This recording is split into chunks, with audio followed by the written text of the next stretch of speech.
On the biggest stage, Mayor Pete Buttigieg made Hoosier Democrats proud.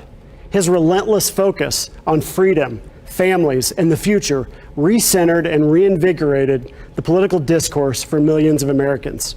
Mayor Pete offered a new generation of American leadership and promised to build a new politics defined by belonging. My friend, Mayor Pete Buttigieg. Greetings, fellow Hoosier Democrats.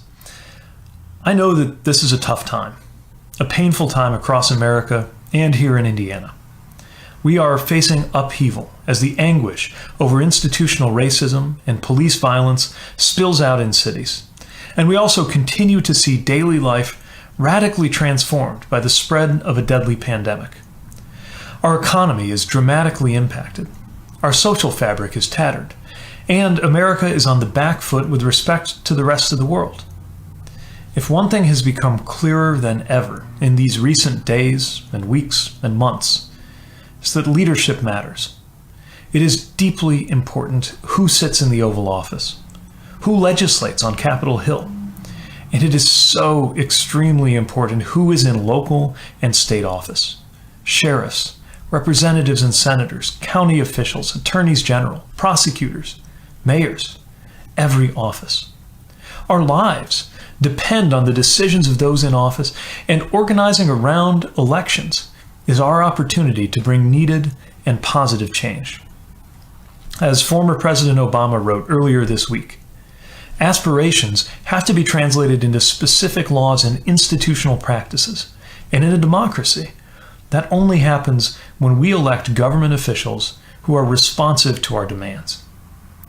Now is the time for us to come together and insist that our leaders act according to our values, act to confront racial and economic inequality, to follow the science on climate change and protect our future, to properly invest in education and support our teachers, to fix our broken immigration system, to lift up wages and empower workers, to fight all forms of discrimination, to support the rights of women, to uphold our deepest American values on the world stage, and to leave absolutely no question that our communities and our country value Black lives equally. And that is what Indiana Democrats are doing. You've been doing the work, and it's been making a difference. You are proving that there is no such thing as a permanently red state or district or community. And you are delivering leaders who actually reflect the full range of the Hoosier communities that they serve. In 2018, Hoosier Democrats had more women, first-time, and millennial candidates on the ballot than ever before. As a result, we sent 4 women, first-time, and millennial candidates to the State House. The House netted the most seats in a decade, thanks to your work. And State Senator J.D. Ford became the first LGBTQ member of the Indiana General Assembly. And then came 2019. 838 mayoral, clerk treasurer, and city council candidates were on the ballot in 2019. Over 300 women candidates, over 140 diverse candidates, nearly 100 young Democrats. More than a dozen women ran for mayor in rural, manufacturing, suburban, and urban communities. We elected a record number of women mayors. In 2019, Hoosier Democrats elected the first African-American mayor in Elkhart, elected a record number of Hoosier Democratic women mayors, elected the first woman mayor in Zionsville, and won seats in Hendricks and Hamilton County for the first time ever. Elected Goshen's first Latino city councilor, won a majority on the council in Mike Pence's hometown, won a commanding council majority, and re-elected the mayor by an overwhelming margin in Indianapolis, re-elected the mayor of Fort Wayne, and picked up 2 at-large city council seats. We elected mothers. We elected young Democrats. We elected union members.